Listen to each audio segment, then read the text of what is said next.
Well, welcome to my channel. This is officially the first video that's going in.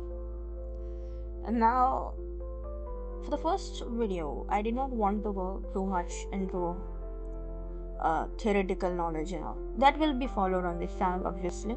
So we'll be posting a lot on the tests specifically that the students are not able to do. Specifically, master students are not able to do those tests. So we'll be posting much on that. But the first video, I wanted to keep it raw.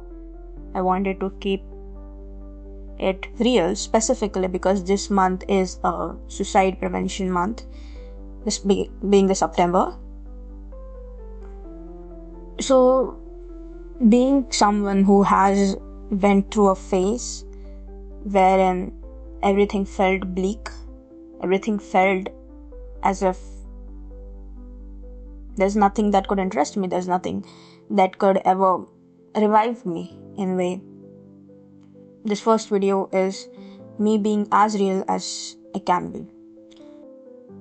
So for this suicide prevention month, I wanted to share a POV from someone who still has those moments, still not recovered fully. People say that take therapy, take medications and you will recover. But then there's a thing about mental illness, that it still lingers in the back of your mind. There are still moments, there are still times when everything feels very lost. Like everything is against you. It could just be a simple moment and then everything comes spiraling down because you have been holding it for so long. So the topic of the video officially is things that kept me going, but from a POV of someone who still has those moments. They're not big things that keep me going, Whenever I have these thoughts, usually the whole process that goes about is letting those thoughts come in, because there's nothing that I can do to stop it eventually. So letting these thoughts come in, flow, and once these are passed, once I've cried my heart out, then it's time to revisit all the positives from my life, all the positives that I take with me, that I hold close to me.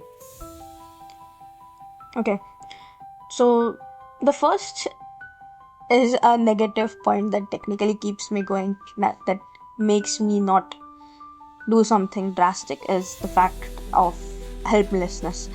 The fact that what would happen if I did survive, what would happen to my family, what would happen to my mom. However, I remember industry recommend to believing that she will move on, she will be much more happier.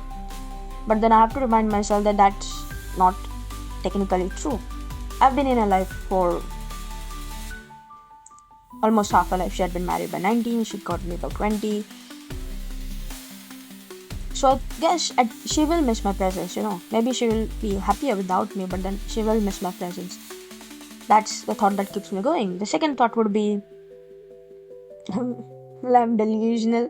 Let's use the Gen Z term delulu, into believing that I have a soulmate out there, a soulmate who is specifically made for me. And that particular soulmate will lose their soulmate if I technically die, So my future family, my future daughter, she'll be sad if she knew her mama was so weak. There are my dreams, my hopes for future that keeps me from leaving this world behind. My dream of giving my mom a life she never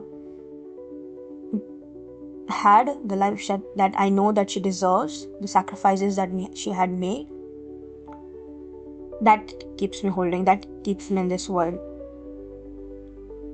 And it's silly, but even the small messages that a lot of people leave on some comments, Instagram posts, videos, that's something that goes like, whoever is reading this, you may think that that people don't care about you, and that please know that there's one person out there who's praying for your well-being.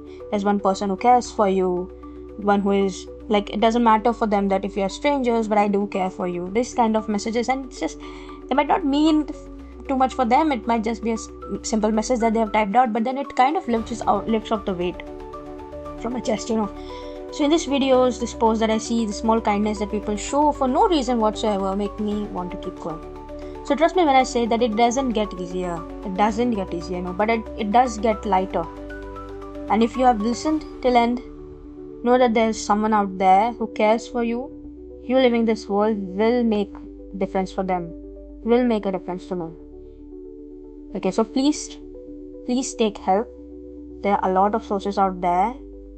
I know it doesn't get better, but sometimes just having someone talk, having someone listen to what you're talking, explaining your emotions to them, just knowing that there is someone out there in the world that knows your truth, your version of truth, is much better than nobody knowing what you went through.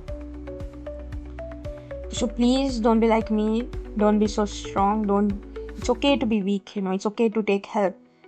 I understand that till now that some of you may have to have done things only on your own. You might have been hyper independent, but then sometimes it's okay to be weak. It's okay to be sad. It's okay to not be 100%. Okay. It's okay to cry, and you might want to believe that crying makes everything worse, but it's okay.